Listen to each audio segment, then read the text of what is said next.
there's two layers of suffer. There's suffering because there isn't enough, and then there's suffering because there is too much. And the suffering of not enough sucks worse than the suffering of too much. You either have crickets and no one wants to have calls with you, and you don't have any demand for your products and services, or you're massively overwhelmed with so much opportunity that you're burning down. There's very few people who can stay in the middle of that. I'd much rather be on the I'm trying to do too much end. Next Level Nation, welcome back to another episode of Next Level University, where we help you level up your life, your love, your health, and your wealth. Today, for episode number 1748, do you ever feel like you're doing too much and not enough? So this past Wednesday, we had our team call, and we always start with most important win, most important improvement, what's the team going through, what's happening, lessons, all of that stuff. We all share what we're going through. And Amy shared that she feels like she's doing too much and not enough at the same time. And right when she said that, I wrote that down, and I said, I feel like that would make a really good episode, because I'm sure a lot of us feel that way in different arenas of life. I was showing Alan my to-do list. You won't be able to see it on camera because the ink. Oh, I guess you can see it perfectly now for some reason. It was the angle. It was the angle. Yeah, the reflection of the light before washed it out. Well, excuse me. As a past bodybuilder who used to do posing on stage, you should know the lighting washoutness. I've never been this skinny.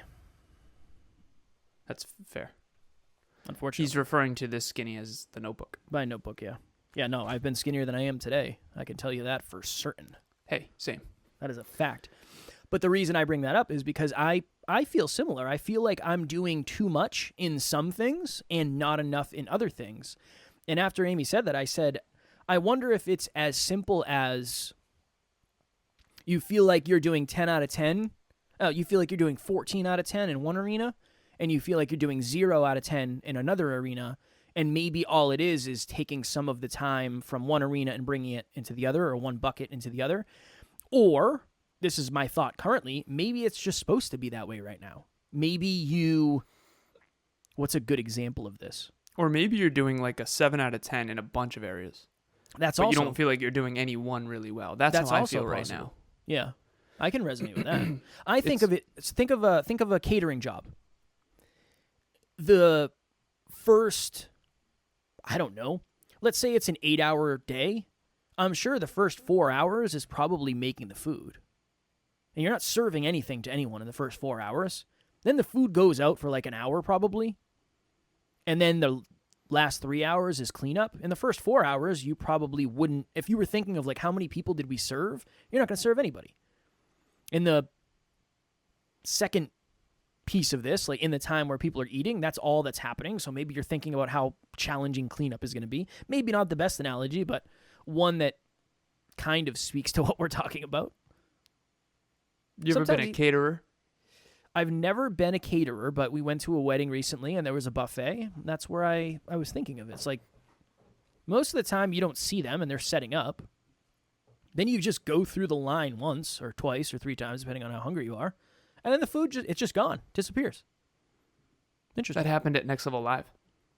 That did happen at Next Level Live. I didn't eat. I did take the cannolis home, though. I pocketed them. It was bomb. I don't eat on days I speak. I try not to, because if I eat too much, then I need to take a nap. Yeah, Nappies. What's your thought on all this that we're talking about? I feel that way all the time. All I feel like Tune in tomorrow for episode number 1. I feel like I'm constantly up against that, where I feel like I'm doing too much and not enough. You have an interesting relationship, though, with it. Yeah.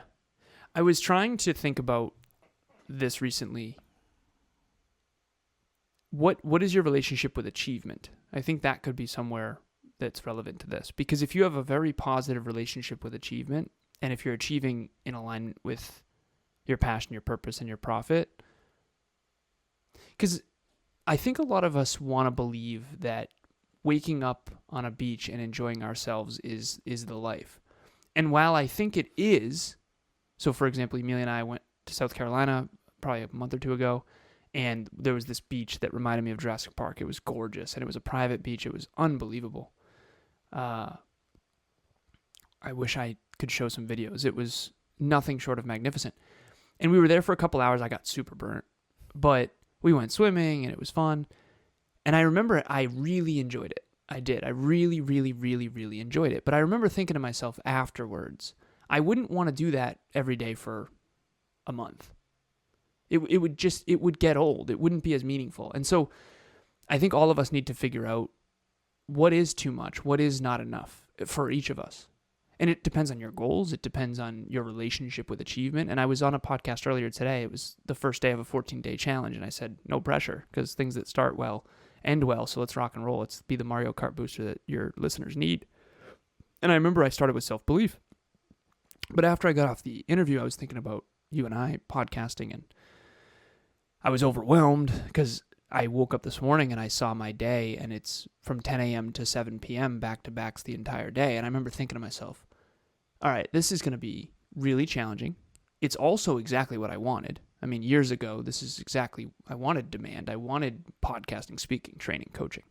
So this is a good thing. It's just, even though it's a good thing and it's fulfilling, it doesn't make it any, it's not hard. Not. So it is hard. Yeah, double negative. So it is hard. And I think that what's your relationship with achievement? What's your relationship with hard? What's your relationship with too much or too little? And I would say this to end all of that is the real question I've been asking myself a lot today is, what's my relationship with achievement? I wonder if achievement and accomplishment fulfills other people as much as it does for me. I would say probably not, because it's most of achievement and accomplishment is the process of chasing it. Yeah. So it's almost, if the process doesn't fulfill you, the result probably isn't enough to. The experience-driven versus results-driven thing is very important. We haven't touched on it in a while for our listeners. Kevin and I are good examples. We got a great review recently that talked about how cool it is to get Kevin's perspective and mine. And on yesterday's episode on Freestyle Friday, I said we had a healthy debate. He said, that was just a conversation. It's like, dude, I don't know, man. That was a healthy debate. And I said one thing in that episode that I think taken out of context is not my truth. And then we clarified and all that. But the different perspective that you and I have, hopefully all the listeners can figure out which end you're on. Most likely it flip-flops, and most likely it's a percentage. It's probably 80-20, whatever. But results versus experience. Kev is much more experience-driven. He does things that he enjoys, and he wants to do things that he enjoys the process of. For me, and we're all both. That's the key. It's really important to understand we're both, okay? If Kevin and I go to a restaurant, he's prioritizing what the best experience would be, meaning he's going to eat what he wants first, yes, and he's going to try to make it hit his macros. I'm going for taste. Okay, he's going for taste. Okay. I'm going for macros first, taste second. It's just my natural state. And so if you're an achiever and you identify as an achiever, you realize that you're most likely more results-oriented than you are experience-oriented, and you're more on my end. If you don't identify as an achiever, most likely most of what you do and don't do is based on whether or not you're going to enjoy the experience. So when you look at other people's lives and you envy or are jealous of some of the results that they've created, one of the things you have to understand is that you might not actually have envied any of the process. And so I think that's a really powerful way to start is, what's your relationship with achievement and which end are you on, results or experience? Let me ask you a question. Mm-hmm. On a scale of 1 to 10, I can actually pull up your schedule. I have access to Alan's calendar. I can kind of see what he's doing or not doing. On a scale creepy. Yeah, right. That's why I said it that way. That was the goal. On a scale of 1 to 10, last week. I'm going to throw on a meeting tomorrow, thinking about I'm going to put it on my Google Calendar. It's going to be 1 hour thinking about Kevin's inadequacies. I know we don't need a calendar event for that. I know that's always happening behind the scenes. On a scale of 1 to 10. Now I ruined the joke. I should have done that. That'd be funny. On a scale of 1 to 10, how challenging was last week for you? Challenging, not out of alignment challenging based on you doing what you felt like you were supposed to be doing. without going back and looking. Oh, 8. The week before that was the 10. Last week for me was probably an 8. And I was not in the office. I was at an event. And I had a moment where I got to the end of the week and I was like, that was the easiest week. Not in terms of output, because it was one of the hardest weeks. I'm batching WhatsApp either in the morning or late at night. I'm trying to find gyms to go to, and I found one. I got a 3-day pass for free. It was like, awesome, this is perfect. Nice. And then I'm going to this event, driving a half hour. Toronto traffic is a whole thing. But I had a moment where I was packing the day that I was leaving, and I was like, this was the easiest week I've had in a minute. This goes to a deeper layer of what is easy to you. So here's the thing, right? In order to succeed, we all have to do challenging things. Mm-hmm. But what's easy to you is different than what's easy to someone else. Shout out to Jerry Ann. I said, when I talk about how hard writing is, true or false, that doesn't resonate at all. She's like, no, not at all. I can tell that writing comes easy to her. And one of the reasons I can tell is I hate it. I suck. It's like bad. It's really hard for me to write well. I can think really well. It's writing it, getting it down on paper is really hard for me. The amount of times I go over and over and over again these paragraphs to get them right. My gold standard is Atomic Habits by James Clear. I think his writing is, in my opinion, some of the best in the world. I'm going for that level. And in order to do that, I have to reread, re-edit, reread, re-edit, rewrite, re-edit, reread. It's awful. But I can tell Jerry Ann it just flows much better. It's not hard for her. So yes, it's hard because writing every day is hard, regardless of whether you're good at it or not. But it's easy in comparison to my hard. Yep. And so for you, that week in Toronto, that would have been harder for me. Now, would it have been harder from the sense of I couldn't do it? No. Not harder from the sense of speaking and that kind of thing. It would have drained me more. And the reason why is because I would prefer to be behind a desk in a dark office on my space station, on my different computers and spreadsheets and all that stuff. Whereas what I did that week would have been probably harder for you. And so when they say choose your hard, what they're really trying to say, I think underneath that, at least I hope, is find out what you're naturally inclined and what you're good at and what fulfills you and what experience you actually enjoy and processes you enjoy, and then try to orient that toward a result that you want, and then design your life around what comes naturally to you. Just because it comes naturally doesn't mean it's easy. I don't care how natural basketball is. Winning a championship's not easy, but it's going to be easy compared to Kev doing it. Yeah. Well, the other thought I was having is when I was traveling, I felt like I was doing too much. I don't even know how to explain it. I was doing too much in person, being with people, and not enough building the business. When in reality, that is a great way to build a business. Mm-hmm. So maybe that's a whole nother thing too, is maybe you're doing something that's super short term and not enough of something that's super long term. Or maybe you're doing something that's super long term and it doesn't feel like you're accomplishing anything in the short run. That was kind of how it felt for me, because it was, okay, I get to the end of the night and I got to batch WhatsApp. I don't feel like I'm on top of things like I usually am. But nothing fell through the cracks, and then once I got into the flow, it felt right.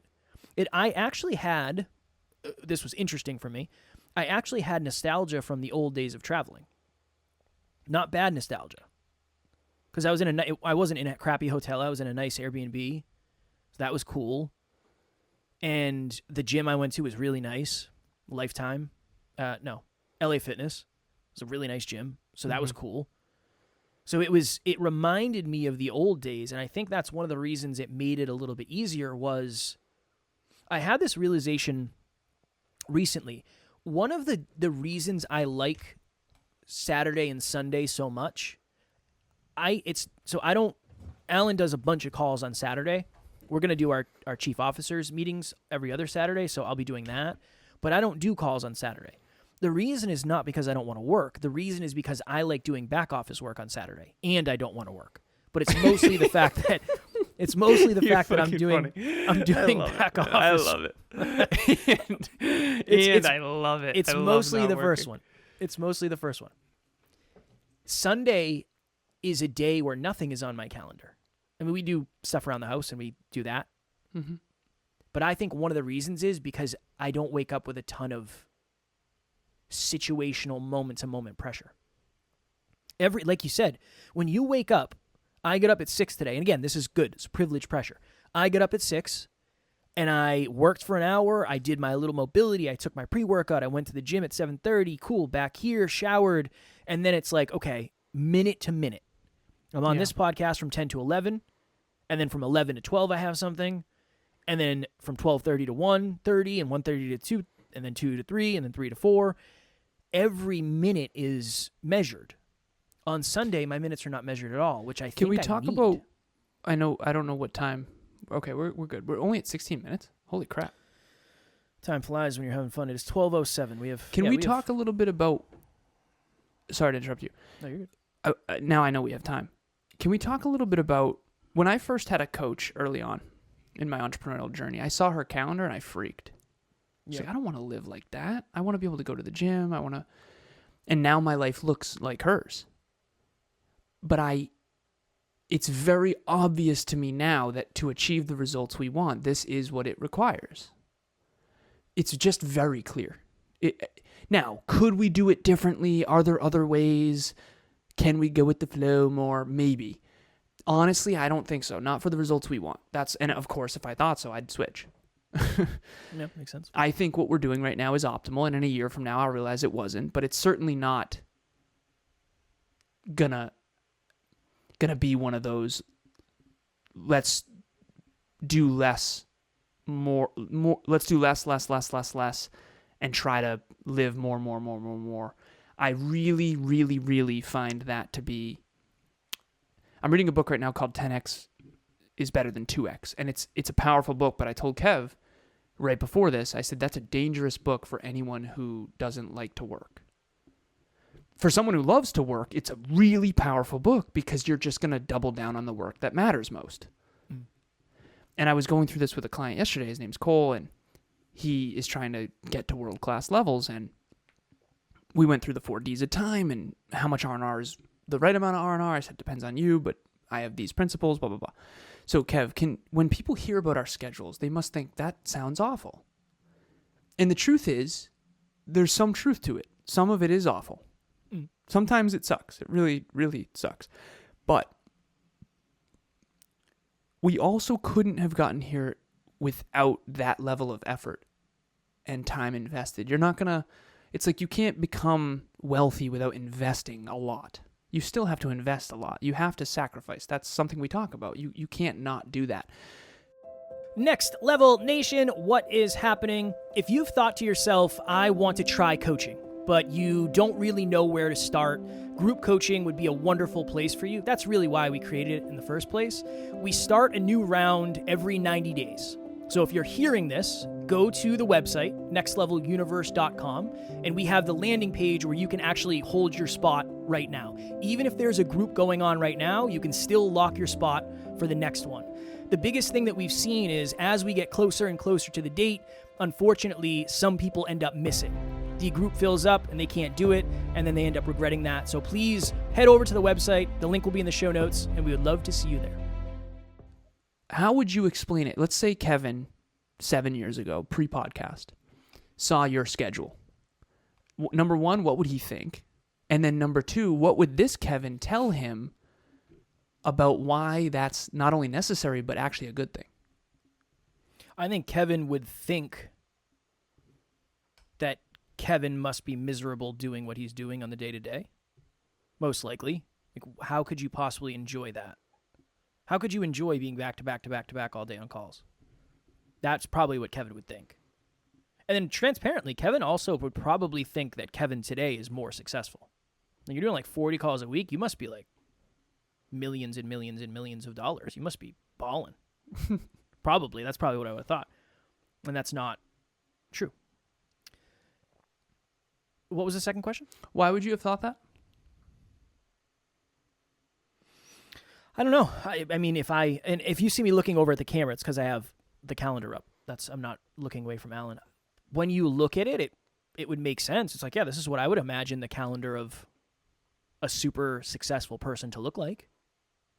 Mm-hmm. So you must be super successful. But there's the whole investment account thing.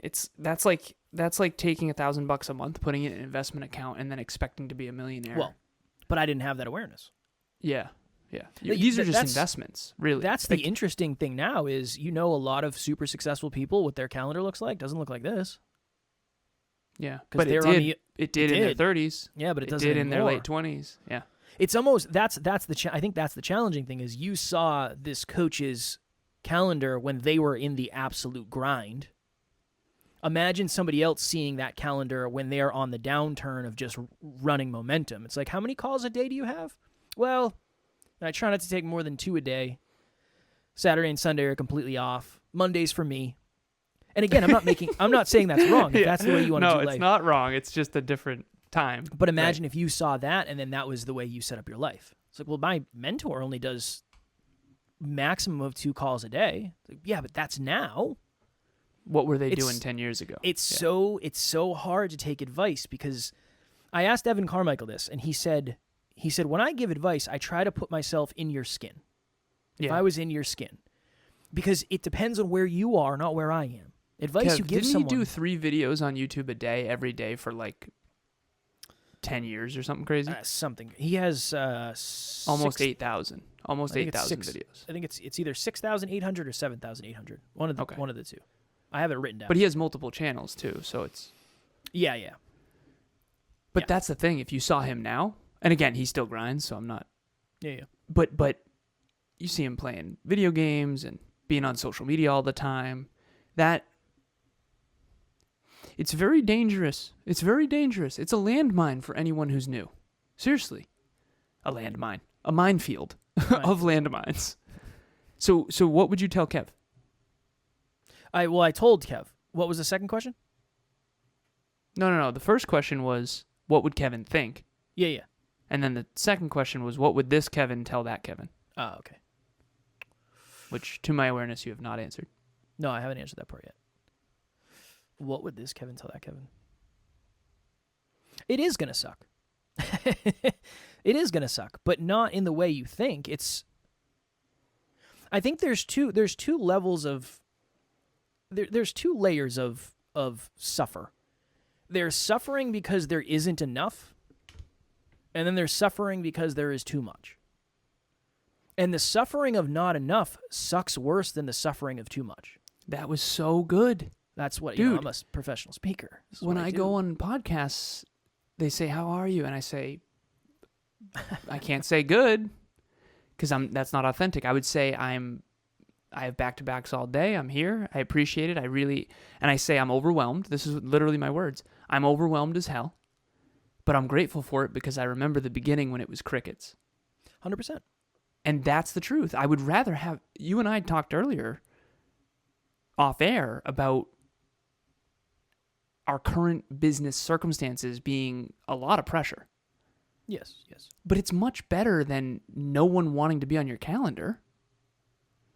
Yeah. And so it is, dude. That was well said. You either have crickets and no one wants to have calls with you, and you don't have any demand for your products and services, or you're massively overwhelmed with so much opportunity that you're burning down. There's very few people who can stay in the middle of that. I'd much rather be on the I'm trying to do too much end. What I also would tell Kevin is, look, I get weeks where they're slower. Like, I'll get a slower week, and at the beginning of the week when I look at it, I'm excited. It's like, nice, I'm going to have some time. At the end of the week, I don't feel nearly as accomplished and nearly as fulfilled. Now, Nice. Is there a time and a place for that? Yeah, if I'm traveling or Tara and I want to spend more time together, whatever. But if it's just, nothing got booked, it's not the same. It's not this. I don't feel as fulfilled because I know I'm not growing and contributing as much as I could. And I know that probably sounds or potentially sounds super pie in the sky. I understand. Trust me. I thought the same thing in the beginning. But that's how I feel about it now. Yeah. I'll have slower weeks and it kind of sucks. It's good from one perspective, but I don't feel as accomplished. I don't feel the same level of momentum unless I'm really behind the scenes crushing what I'm supposed to be doing. But the days where I wake up and say, like, I don't have a call until 2, like, what what should I do from this list? It's like, I don't really like those days that much. Mm-hmm. That's what Saturday's for. Saturday's for that. Saturday's for I'm not doing anything other than working on this list and then doing, I have some training that I'm going to do for the NLPS team and that type of stuff. But that's what Saturday's for. But that evolved over time. I wish I could have old Kev listen to new Kev. That would be so cool for me. If I could watch that. You have a training to do on Saturday. You'd be like, if you what? could create a time machine, maybe that Next Level Time Services, NLTS, Next Level Time Machine Services. I don't believe time travel is possible. We've talked about it. Well, I do. Yeah. What was your thing? You put if you could find a plane. This will happen. This 100% will happen. If you could find a plane and you could fly from the East Coast to the West Coast in less time than it takes for the time change, theoretically, you're traveling through time. So if you could leave at noon, okay, and get there at 1, there it's whatever time. I don't know what time it would be. 3. It'd be 1 minus 3 hours, so it'd be 11. 11. No, 10. No, 10. Yeah, 10. 10. So I just bought myself like 5 hours. Holy shit. No, not 5 hours. First of all, you only bought yourself 2 hours. Still. Because it took you an hour to fly. Well, I just set you up because you just told me I just bought myself 2 hours. I'm right. But wait, there's layers. You bought yourself 2 hours in theory, but in the real world, you didn't gain any more present moments. I know. I'm not going to die any later in life. Yeah, exactly. But I did just buy myself 2 hours that day. In terms of human consciousness, like everyone's, we can't do this. What about in productivity? In productivity? No, because you think about it. It's a drag and drop. You still have to sleep. Like this What is if I stayed up for 26 hours? You still lose those 2 hours because you didn't. This is the way to think about it. Every present moment is a building block that you can use. Imagine you have a bunch of coins. And we all are born with a certain amount of coins. You ever see that movie with Justin Timberlake back in the day where instead of currency, they had time on there? One of the rules that I've lived by is never see a movie with Justin Timberlake in it.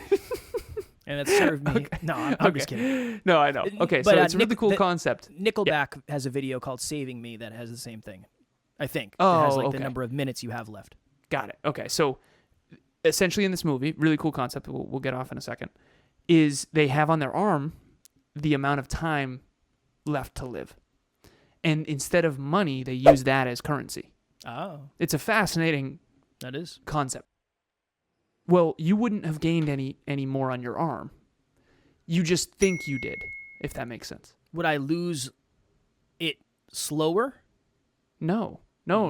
If there's anybody out there Kev, there's no more this, present moments. Like, think about it. You're not going to gain more present moments. I don't know than if you anyone can else. say anything that would make this land. No, I think I can. Last chance, I promise. Okay. All right, I'm sitting there in Massachusetts, and you take off on the plane. Yeah. And it's when you take off, boom, it's noon, okay? Yeah, noon. I'm sitting there with my present moments, and you're sitting there with your present moments. Mm-hmm. Okay? You take off, boom, you're in California. 3 hours behind. So you get there in 1 hour. So you take off at noon, you get there at 1, and it's only 10 a.m. for you. Think about the experience versus result. In the result, you have 2 extra hours. In the experience, you don't ever gain any new moments of time in your actual life. And then when you fly back to me, we're back on the same timeline. But I'm only thinking of one 24-hour circle. That's the problem.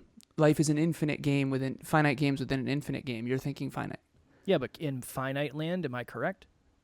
Yes. but nothing's finite. This is. I've decided that this is. Definitely is, I'll tell you what. So here's the thing. None of that matters really to anybody but me. To me, that matters. That is a moral victory that I will take to my grave. Moral victory? Yes, moral. Oftentimes to Alan, I say that's not a hill I'm worth dying on. That is the hill that I'm worth dying on. I don't know why we even brought that up. I'm not sure, but because you wish old Kev could hear new Kev. Yeah, I do too. I think that would be fascinating. I hope that for everyone. I wish that older, less developed you could hear from today more developed you. Mm-hmm. Can we do an episode on momentum at some point? I think that would be really powerful, because I woke up this morning thinking, keep the momentum. It's really nice. I can feel it. Can you feel the momentum? I feel it. I definitely feel it. NLU is a energetic movement that is rippling self-improvement into the world. I can feel the momentum. I can feel it. And humility states that you are grateful for the momentum and you don't start getting lackadaisical and complacent. You don't want to take it for granted. And so I woke up this morning saying, yeah, I'm working till 7. 10 to 7, back-to-backs all day. And I told Emilia, take a me date tonight because I'm jeffed. But I know in back of my mind, I'm saying, Alan, you remember back when you wished your life had this much demand and you wish NLU had this much momentum. So it's a privilege, and you have to earn that privilege every single day. So I think momentum what happens if you get to the point where you say, and this is a genuine question for you, like for you personally, what happens if you get to the point where you do that long enough and then you say, this ain't it? Like the relationship, every night I'm finishing at 9, I'm not seeing Emilia, and I have to sleep in more than I like. Like what? Then what? What's your thought? Then I would crunch the service window down. So you and I put our service window. It used to be 11 to 7. Now it's 10 to 6.